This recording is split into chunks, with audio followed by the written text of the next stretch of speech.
Trump Zelensky বৈঠক নিয়ে আলোচনা করতে আমাদের সাথে গুলশান থেকে যোগ দিয়েছেন আন্তর্জাতিক সম্পর্ক বিশ্লেষক অধ্যাপক ডক্টর ইমতিয়াজ আহমেদ।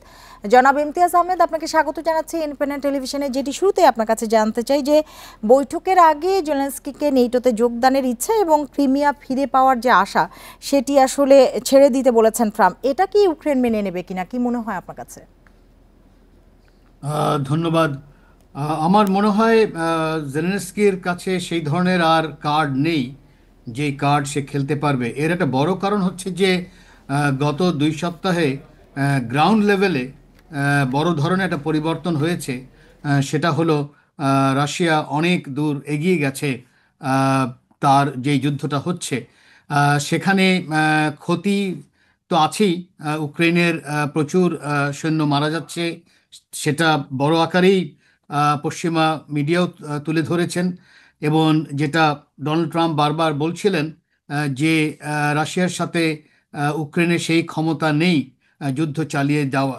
এখন চালিয়ে যাওয়ার একটাই উপায় হলো যদি আমেরিকা তার সাথে থাকে, যেখানে ডোনাল্ড ট্রাম্প স্পষ্ট বলছে যে সে আর থাকতে চাচ্ছে না। যার জন্য সেই ধরনের কার্ড আর আমার মনে হয় না জেলেনস্কির আছে যেটা নিয়ে বার্গেন করবে।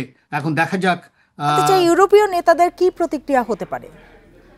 ওটাই ওটাই খুবই ইম্পর্ট্যান্ট, কারণ আমরা দেখছি যে মিটিংয়ের যে স্কেজুয়ালটা যেভাবে সাজিয়েছে এবং যতদূর আমাদের হাতে এসেছে সেটা হলে প্রথম ডোনাল্ড ট্রাম্প ইউরোপিয়ান লিডারদের সাথে প্রথম বসবে। প্রথম কিন্তু জেলেনস্কির সাথে বসছে না। তো ইউরোপিয়ান লিডার্সের সাথে বসে তাদের সাথে সম্মতি যদি একবার ডোনাল্ড ট্রাম্প পেয়ে যায়, যে নেগোসিয়েশনটা হয়েছে, তাহলে আমার মনে হয় জেলেনস্কির আর কিছু থাকবে না। কিন্তু যদি ইউরোপিয়ান লিডার্সরা বলে যে আমেরিকা ছাড়াও তারা যুদ্ধ চালিয়ে যাবে, যেটা খুবই মানে একেবারেই অসম্ভব বলতে গেলে, কারণ ইউরোপের অর্থনীতিও বড় ধরনের ঝামেলায় আছে।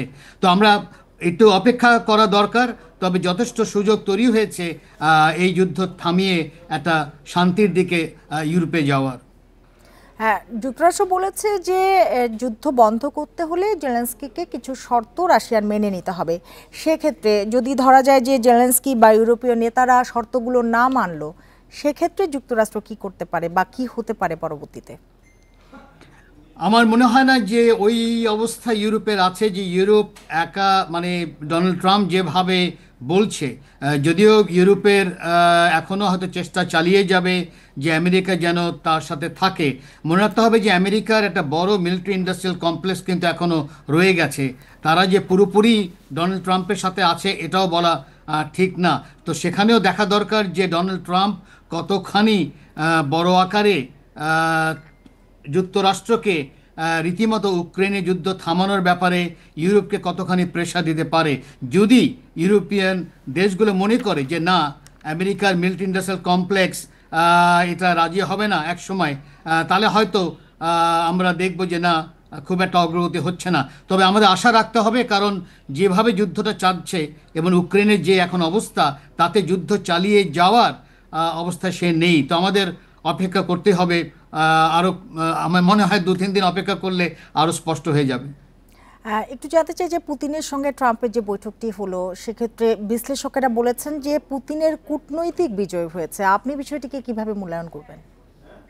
না, আমার মনে হয় ওইভাবে দেখা ঠিক হবে না। কারণ যেটা দেখা দরকার সেটা হলো ডোনাল্ড ট্রাম্প ইলেকশন ক্যাম্পেইন থেকেই বলা শুরু করেছিল যে একটা স্বাভাবিকীকরণ করতে হবে। যেই পর্যায়ে ডেমোক্রেটিক পার্টি নিয়ে গিয়েছিল যে রাশিয়ার সাথে যুদ্ধ করে রাশিয়ার অর্থনীতি ভেঙে দিবে, রীতিমতো ওরকম একটা ঝামেলায় ফেলবে, সেটা হয়নি। এবং যেহেতু সেটা হয়নি, বরং যখন রাশিয়া আরও কিন্তু শক্তিশালী হয়েছে বলতে গেলে, কারণ তার সাথে চীন আছে, এমনকি ভারতও আছে। সেই জায়গায় আমার মনে হয় অনেকটা আমেরিকা রীতিমতো ইউরোপ ছাড়া এখন বর্তমানে তার সাথে নেই। তো সেখানে স্বাভাবিকভাবে আমি মনে করি না বিজয় হয়েছে বলবো না। যদি শান্তি হয়, ইউক্রেনের যুদ্ধটা যদি থামে, তাহলে আমার মনে হয় ইউরোপের লাভ, রাশিয়ার তো লাভ বটেই, এমনকি বিশ্ব বাংলাদেশেরও আমি মনে করি লাভ। কারণ এর মানে উল্টোটা কিন্তু খুবই ভয়ঙ্কর ব্যাপার, কারণ সেখানে সেকেন্ডারি স্যাংশনের ব্যাপার আছে, সেখানে বাংলাদেশও ঝামেলায় পড়তে পারে। তো আমরা আশা করব যে এই যুদ্ধটা যেন থেমে যায় এই পর্যায়ে। স্যার, এর আগে আমরা দেখেছি হোয়াইট হাউসে যখন ট্রাম্পের সঙ্গে জেলেনস্কির বৈঠক হয়, সেটা খুব একটা সুখকর ছিল না, বাকবিতণ্ডাও কিছুটা হয়েছে। এবার যদি এরকম কথা হয় বা ট্রাম্পের কথা না মানেন জেলেনস্কি, এরকম একই ঘটনা পুনরাবৃত্তি হতে পারে বলে মনে করেন কিনা? না, সেটা নির্ভর করবে ইউরোপ তাকে ব্যাক করছে কিনা। এখন পর্যন্ত আমরা দেখছি যে ইউরোপ যথেষ্ট জেলেনস্কিকে ব্যাক করছে, কিন্তু মনে রাখতে হবে যে ইউরোপ সেই পর্যায়ে আছে কিনা। সেটা যদি আমরা প্রশ্ন করি, উত্তর হলো সেই পর্যায়ে নেই। তো অনেকটা ইউরোপ যদি বড় আকারে এখনও জেলেনস্কিকে সাপোর্ট দিয়ে যায়, তাহলে হয়তো জেলেনস্কি সেই ক্ষমতা দিয়ে হয়তো আবার ট্রাম্পের সাথে হয়তো একটা তর্কে নামবে, এইভাবে চিন্তা করে যে ট্রাম্প যদি এটা যদি চালিয়ে যেতে পারে, মিড টার্ম নির্বাচনে যদি ট্রাম্প দুর্বল হয়ে যায়, তাহলে আগামী নির্বাচন যখন হবে তখন ট্রাম্প থাকবে না। ওই চিন্তা ভাবনা করে যদি স্যার, কিছু ছোট্ট করে একটু জানতে চাই যে যে ত্রিপক্ষীয় বৈঠকটি হওয়ার কথা রয়েছে শুক্রবার, আজকের বৈঠকের উপর অনেকটাই নির্ভর করছে কিনা, আপনার কি মনে হয়? সাংঘাতিকভাবে বড় আকারই আজকের মানে আমি মনে করি যে আজকের যে বৈঠক দুই দফায়, সেটার উপরেই কিন্তু নির্ভর করছে আগামীতে কি হতে যাচ্ছে, যার জন্য আজকেরটাই ইম্পর্ট্যান্ট। একবার এটা পার হয়ে গেলে বাকি যেটা করার কথা সেগুলো আমার মনে হয় না খুব একটা ঝামেলা হবে। স্যার, আপনাকে অনেক ধন্যবাদ আমাদের সাথে যোগ দেওয়ার জন্য, আমাদের সময় দেওয়ার জন্য।